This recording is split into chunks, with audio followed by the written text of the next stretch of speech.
एक बार फिर आप तमाम लोगों का स्वागत है ई साहित्य आज तक में। हमारा ये साहित्य का मंच, अलग अलग फील्ड के तमाम लोग, तमाम दिग्गज लोग अपनी अपनी बातें रख रहे हैं और हम लोग उनके बारे में जानने की कोशिश कर रहे हैं। लॉकडाउन का टाइम है और इस वक्त सभी घरों में हैं, तो ऐसे लोगों को आप तक पहुंचाने की जिम्मेदारी हम लोगों की है और उनसे बात करने की।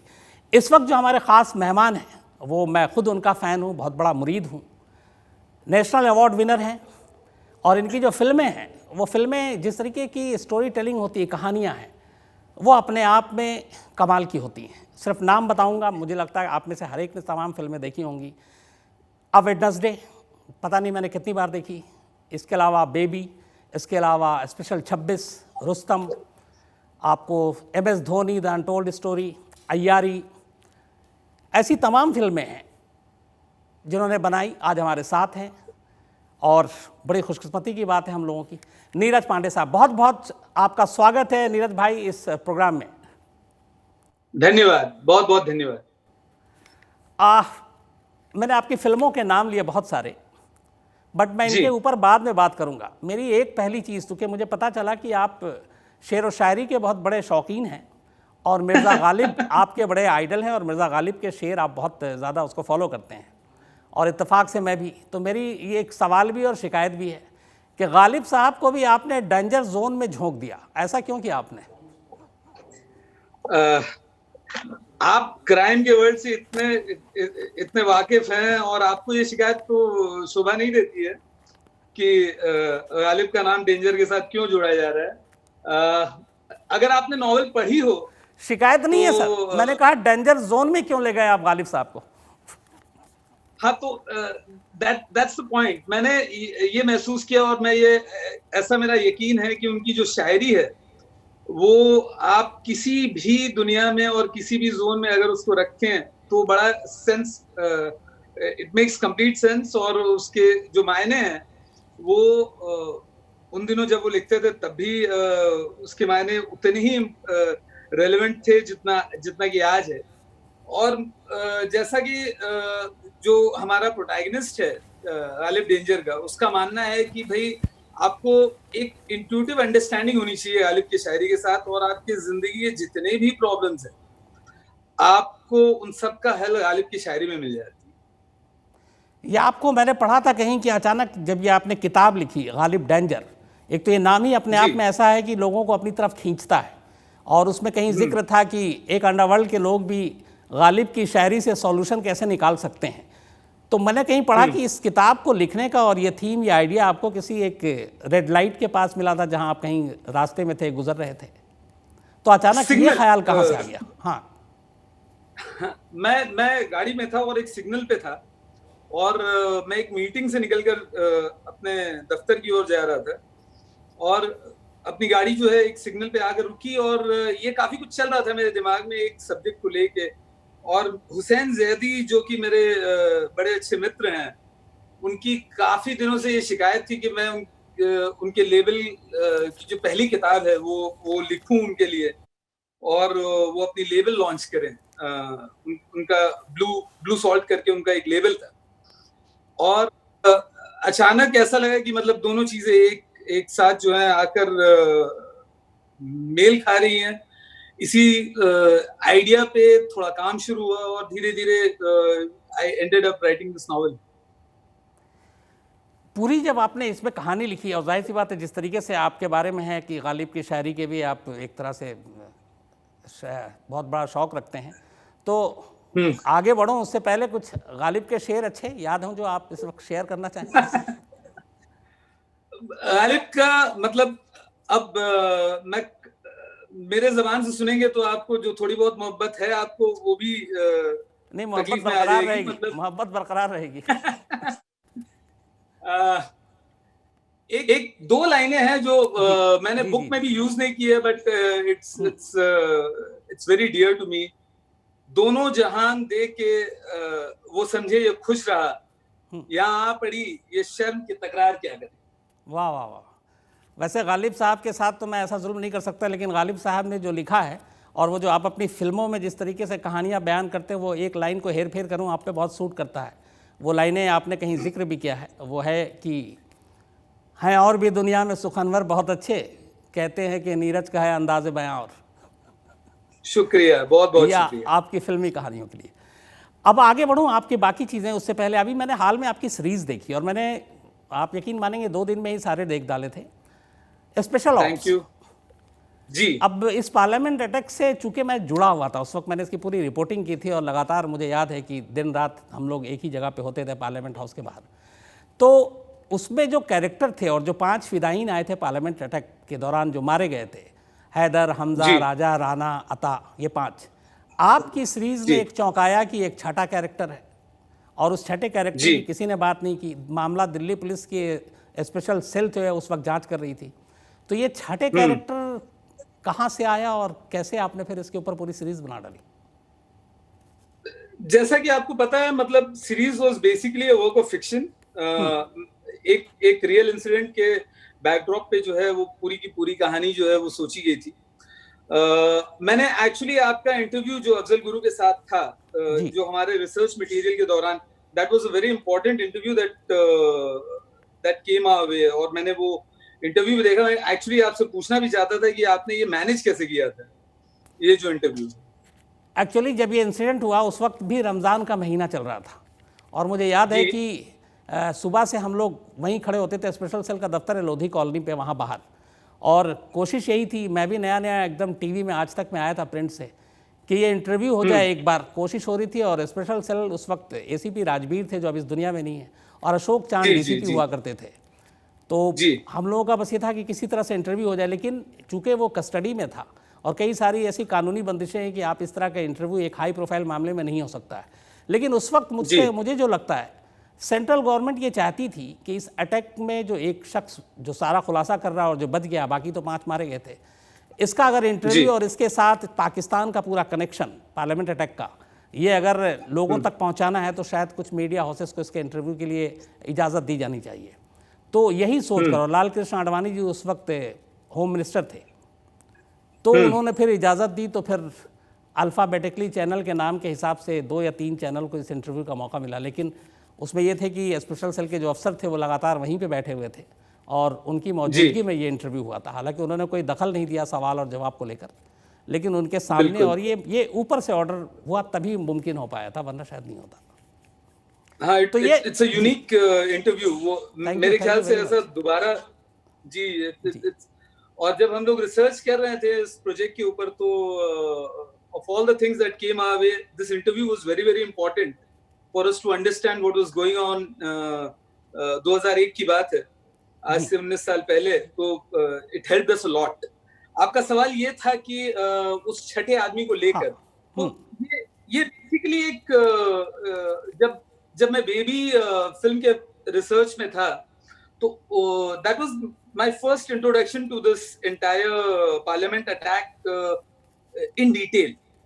और एक जो उसमें one of the officers who was involved in the investigation, उनके मुंह से निकला था कि मतलब थ्योरीज तो बहुत सारे थे, और उसमें से एक थ्योरी ये भी था कि सिर्फ 5 नहीं थे, और भी थे। जी एंड मेरे ख्याल दैट बिकेम द जर्म। और समय के साथ साथ, जब the more you think about it, it started adding up. और पिछले 7-8 महीने में आपने भी देखा होगा, पढ़ा होगा, सुना होगा कि और आप मुझसे ज्यादा ही जानते होंगे कि मतलब there was more to what met the eye that day. Devendra Singh ji जी the truth is still to be out. तो basis that one particular information, एक फिक्शनल स्टोरी जो है उसका जो थॉट आया, एंड धीरे धीरे उसके ऊपर काम शुरू हुआ। और काफी सारे एलिमेंट्स जो हमने लिए, we recreated the whole parliament attack to the detail that we could. आपने देखा है तो आपको you would have seen that we have created it in extreme detail. बिल्कुल। एंड द 2 UAE नंबर्स, जो यूनाइटेड अरब एमिरेट्स के 2 number थे, जो टेलीफोन नंबर्स थे, वो that came into play, and then obviously fiction takes over. So the base was an actual incident, but उसके इर्द गिर्द जो है सारा फिक्शन का ताना बाना। नहीं, बहुत खूबसूरत आपने बनाया, पेश किया। दूसरा, आप थैंक यू। अपनी फिल्मों के स्क्रीन प्ले, बहुत सारे डायलॉग्स भी आपने लिखे, आप डायरेक्टर भी हैं, प्रोड्यूसर भी हैं, स्क्रिप्ट जी राइटर भी हैं। अभी हाल में ये दोनों सवाल को असल में मैं एक साथ ही मिलाना चाहता हूँ, क्योंकि ख्याल आया आप ही की एक फिल्म से, और पता नहीं क्यों कुछ कुछ वक्त पहले मेरे जहन में आया था।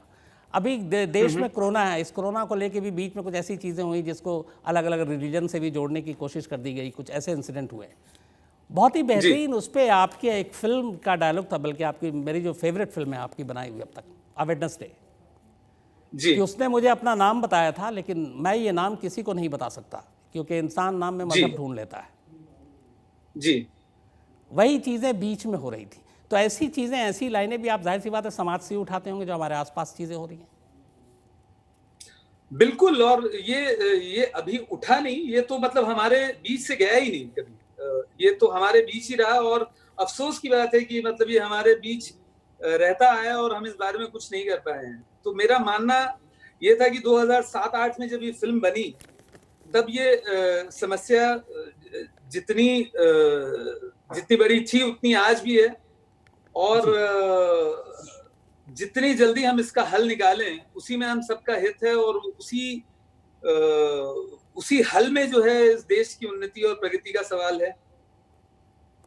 नीरज भाई, आपको क्राइम की स्टोरीज, क्राइम की कहानियाँ या क्राइम ये अपनी तरफ खींचती है? क्योंकि आपकी ज़्यादातर, अगर मैं तमाम फिल्मों की बात करूं तो कहीं ना कहीं बेस में क्राइम है। एक दो फिल्में छोड़ दूं, एक MS धोनी या फिर टॉयलेट एक प्रेम कथा, अगर मैं अ वेडनेसडे की बात करूं, बेबी की बात करूं, रुस्तम की बात करूं, तो बहुत सारे ट्रू इंसिडेंट पे, स्पेशल 26 की बात करें, तो ऐसी क्या चीज़ है जो आपको क्राइम की चीज़ों में ज़्यादा मतलब अपनी तरफ खींचती है और इसी को बेस बनाकर आप फिल्में बनाते हैं? क्राइम नहीं, अगर आप और जरा गौर से देखेंगे तो it is about very tenacious people, ढीठ लोग जिसको हम कहते हैं ना, उनकी कहानियां हैं ये they are about very tenacious people जो प्रोटैगनिस्ट हैं इन कहानियों के। बड़े कॉमन लोग हैं, ये हमारे आपके बीच के लोग हैं। और जब ये सवाल करना शुरू करते हैं और जब ये किसी चीज के पीछे पड़ते हैं, चाहे वो वेडनेसडे हो चाहे स्पेशल ऑप्स हो, कहानियां शुरू तो इनसे होती हैं। अब वो जिस टॉपिक को हैंडल कर रहे होते हैं, that is what the content becomes about, but essentially it is about these characters. मेरे ख्याल से जितनी भी कहानियां, चाहे बेबी हो, चाहे स्पेशल 26 हो, चाहे वेडनेसडे हो या स्पेशल ऑप्स हो, इन कहानियों में अगर कुछ कॉमन है तो ये है कि इनकी the protagonist of these stories is a very tenacious person, जो हर कीमत पे जो है वो अपने लक्ष्य को जो है प्राप्त करना चाहता है। जो रियल स्टोरीज होती हैं उससे भी आप इंस्पायर्ड होकर फिल्में बनाते हैं? जैसे अगर अ वेडनेसडे वैसी नहीं है, लेकिन शायद मुंबई ट्रेन ब्लास्ट कहीं ना कहीं उसके बेस में था, जिसको आपने लेकर फिर आगे फिल्म क्रिएट की पूरी। जी, 2006 train blast July, I remember. मतलब यहाँ बॉम्बे में हम सब जो हैं वी वर शॉक्ड कि ऐसा कुछ यहाँ बॉम्बे में हुआ है, and we were completely paralysed, numb with the shock that was there in the air. और वो कलेक्टिव गुस्सा कह लें आप या कलेक्टिव एंग्स्ट कह लें, Wednesday the script was a result of that. और सारी कहानियां जो हैं मतलब कहीं ना कहीं न्यूज़पेपर आर्टिकल से, न्यूज़ से, they are born out of that. That's the germ. Special 26 की क्या कहानी थी सर, आपको लगा कि इस पे फिल्म बनानी चाहिए? वो एक कहावत है that crime doesn't pay, और 87 त्रिभुवन दास जवेरी केस जो है, it is a very interesting case from that point of view कि it's an unsolved case in the history of Bombay police. और I was attracted and drawn to this incident because मुझे ऐसा लगा था कि ये जिन लोगों की कहानी है या हो सकती है, या जिन लोगों के बारे में हम बता रहे हैं, they are very affable characters. अगर ये पकड़े नहीं गए हैं तो हो सकता है इन्होंने कुछ किया होगा ऐसा, या कि मतलब which was smarter than the law at that time. तो I tapped into the humor more than anything else. मुझे ऐसा लगा कि इस कहानी के ह्यूमर को टैप करना चाहिए। कुछ लोग हैं जो ऐसा करके उसके बाद they were never caught, never apprehended. They were smarter than the law. They were smarter than the police at that point of time. तो it was essentially कि to have a little fun with the material. It's not a serious tone. अगर आप देखें तो बहुत ही हल्के फुल्के तरीके से वो फिल्म का जो सुर है, it's an entertainer, it doesn't take itself too seriously. और उसके साथ साथ ये एक कमेंट्री भी था about people who are hoarding black money, चाहे वो पॉलिटिशियंस हो चाहे बिजनेसमैन हो। I remember when we were making the script and the film, उस समय ये बड़ा एक इम्पोर्टेंट एंगल था उस स्क्रिप्ट का, that hoarding of black money and the repercussions, और लोग जो हैं the robbers, they are taking advantage of that hoarding of black money. So कहीं से मुझे ये बहुत immoral tale नहीं लगा. I thought that it was an interesting story और and it needed to be told. बिल्कुल, अभी बहुत सारी बातें बहुत टाइम से हो रही है, बल्कि साल हो गए 93 के बाद से ही। दाऊद इब्राहिम हिंदुस्तान कब आएगा, दाऊद इब्राहिम को कब लाया जाएगा।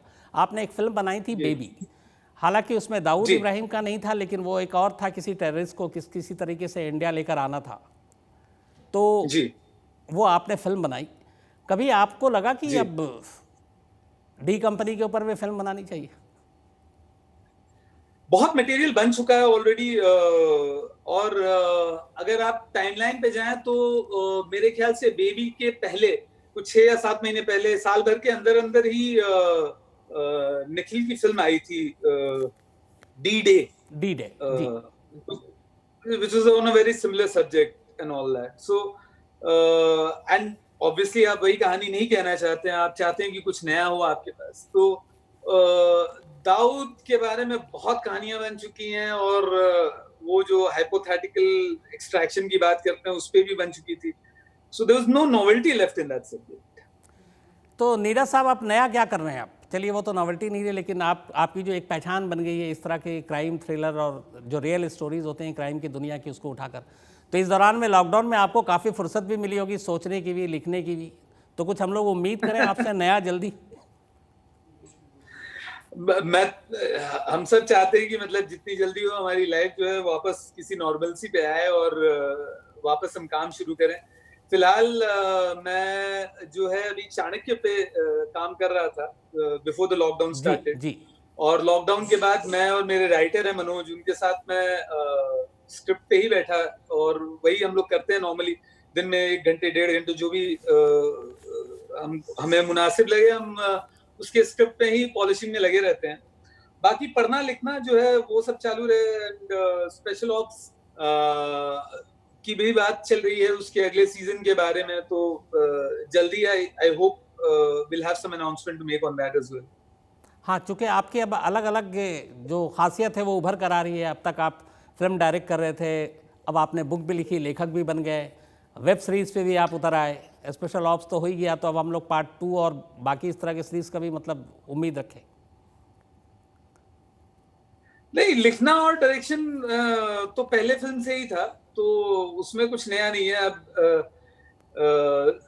OTT प्लेटफॉर्म जो है वो नया मीडियम है, बहुत ही एक्साइटिंग फॉर्मेट है मेरे ख्याल से, और बहुत सारी कहानियां ऐसी हैं जो आप 2.5 घंटे में नहीं कह सकते हैं, आपको 6-7 घंटे का समय चाहिए होता है वो कहने के लिए, तो उसके लिए बड़ा ही आइडियल फॉर्मेट है।